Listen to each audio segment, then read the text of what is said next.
In the early 1950s, the CIA spent $240,000 to buy the world's entire supply of LSD. They then distributed it to hospitals, prisons, and secret safehouses, where they dosed unsuspecting American citizens. This continued for 21 years. This is MKUltra, and it started with Nazi experiments brought to America by Allen Dulles through Operation Paperclip. MKUltra began in 1953, approved by CIA Director Allen Dulles. The program was based in part on experiments conducted at Dachau and Auschwitz concentration camps. The documented goal was to eliminate the will of the person examined. The project was headed by CIA chemist Sidney Gottlieb. But MKUltra wasn't a single program. It was actually 6 separate operations running simultaneously. MKDelta was established in 1952 for biochemical use in clandestine operations. MKUltra followed in 1953. Then came MKNaomi, which stockpiled lethal materials. MKSearch aimed to manipulate human behavior through drugs. MKChickwit identified new drugs in Europe and Asia, and MKOften tested the effects of these drugs on animals and humans. To run these experiments, Sidney Gottlieb recruited George White, a former OSS officer who had worked with mobsters during Operation Underworld in World War II. On September 3, 1945, White met with Santo Trafficante Sr. in Miami, the head of Havana's gambling and narcotics operations, and a close associate of Meyer Lansky. Around 1948, White recruited Pierre Lafitte, who had extensive ties to international drug trafficking. By 1951, Lafitte helped launch the French Connection, which became the world's largest heroin smuggling operation.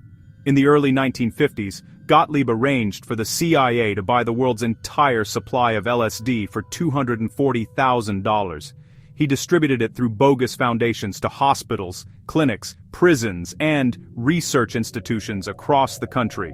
This made the CIA the largest consumer of LSD in the world, and inadvertently seeded the entire 1960s counterculture movement.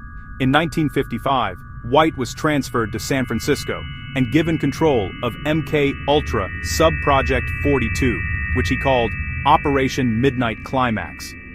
CIA safehouses were set up in San Francisco and New York, equipped with two-way mirrors and surveillance equipment.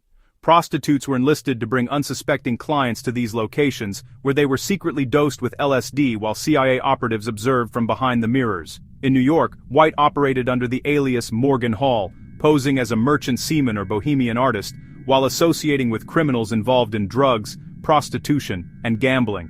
The subjects included soldiers, psychiatric patients, prisoners, and ordinary citizens. John Gittinger, a CIA contracted psychologist, later testified to Congress that the agency was studying the combination of drugs with sexual activity. The operation had support from powerful interests. William Mellon Hitchcock of the Mellon banking family financially backed the Brotherhood of Eternal Love, an organization that distributed psychedelics internationally from Orange County, California. In 1973, CIA Director Richard Helms ordered the destruction of all MKUltra records. Most documentation was destroyed. What we know today comes only from documents that were misfiled and escaped the purge. The complete scope of these programs will never be known. How many people were dosed without their knowledge? How many suffered lasting psychological damage? How many died as a result of these experiments? This was the same Allen Dulles who learned about blackmail operations in Switzerland in 1917, who recruited Nazi war criminals through Operation Paperclip, who partnered with organized crime during Operation Underworld.